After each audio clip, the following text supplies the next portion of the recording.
There was a song written back in the 50s by country singer Merle Travis, 16 Tons. Travis describes the poor man's plight in the era of post-industrial revolution America, working a coal mine for less than what it cost him to live. A poor man's made out of muscle and blood and skin and bone. A mind that's weak and a back that's strong. God made man. Samuel Colt made them equal. In a time where crime is on the rise nearly everywhere, when the wealthy and powerful stay hidden from the plight of the common man, never has it been more important to make sure you are armed, trained, and dangerous.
Gentlemen, the Staccato C2.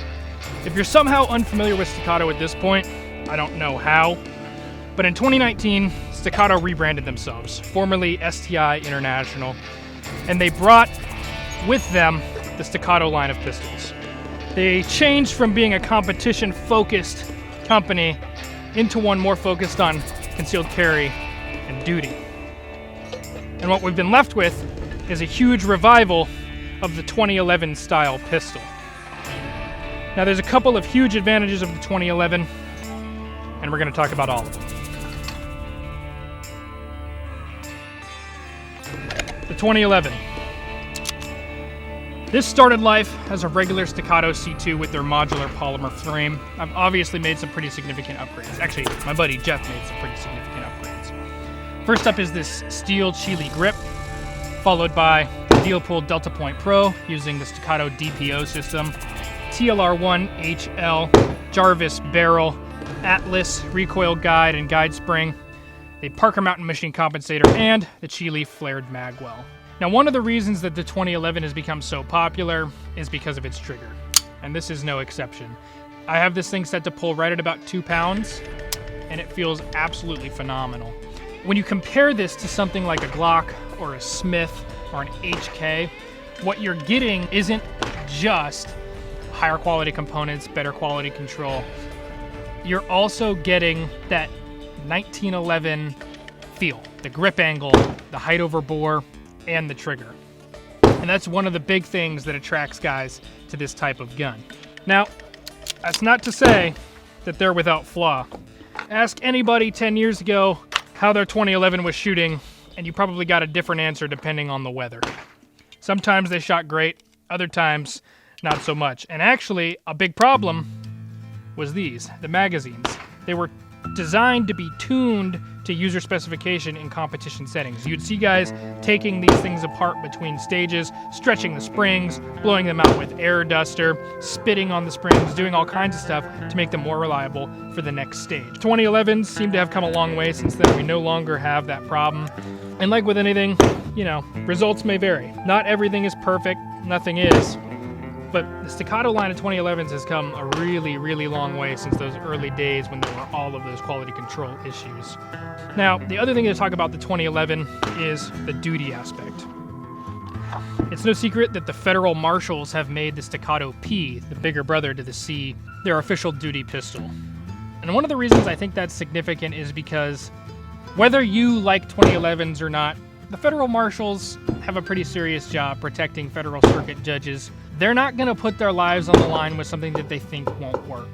On top of that, there's a reason that pretty much every major win in open gun division in the last, I don't know how many years, has been done with a 2011 style pistol. When they run right, they run just about as good as a pistol can possibly run. And while this one is not designed to be competition focused, it is designed for hard use and everyday carry. And that's why I feel confident carrying it.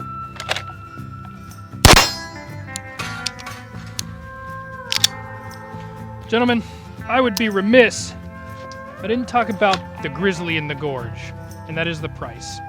2011s are not cheap. They never have been. They're probably never really gonna be.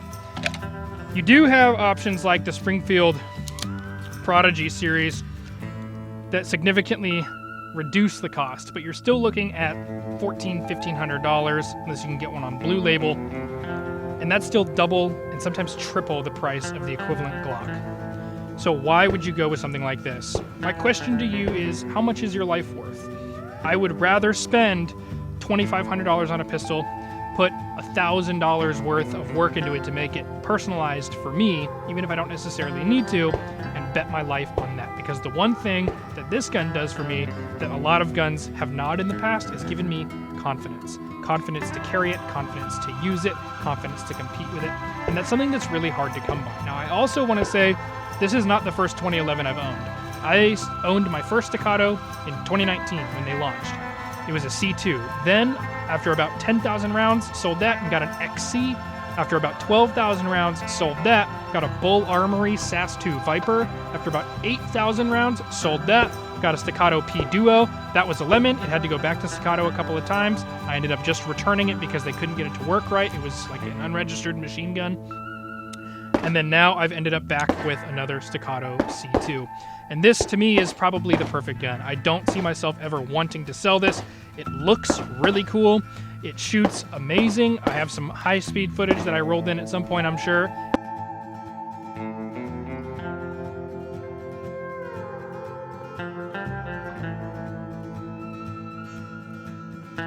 It's ridiculously flat. Now, again, this isn't my compensator, so I'm going to throw my compensator on there. Probably shoot that more. But if you want a gun that's going to work, that is proven on the line of duty, and that is an American-made company made by Americans in America, it's hard to find anybody better than Staccato. So, until next time, fellas, we'll see ya.